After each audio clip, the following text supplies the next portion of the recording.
Empat jenis zikir yang tidak patut ditinggalkan oleh setiap Muslim sepanjang Ramadan. Hadis Nabi ni, Kak pakat beramal lah. Pertama, mengucapkan istighfar. Astaghfirullahalazim.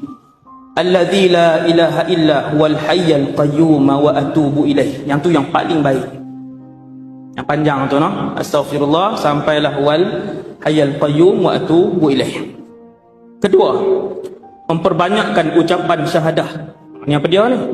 Asyhadu an la ilaha illallah wa asyhadu anna Muhammadar Rasulullah. Asyhadu an la ilaha illallah wa asyhadu anna Muhammadar Rasulullah. Memperbaharui syahadah. Sangat baik untuk kondisi iman kita. Ketiga, berdoa meminta syurga. Allahumma inna nas'aluka ridhaka wal jannah. Dan keempat, memohon keridaan Allah. Ini yang doa yang kita baca selepas tarawih. Allahumma inna nas'aluka, ya Allah kami memohon kepadamu ridhaka, redha Allah. Ini yang kita minta. Wal jannah, dan juga syurga.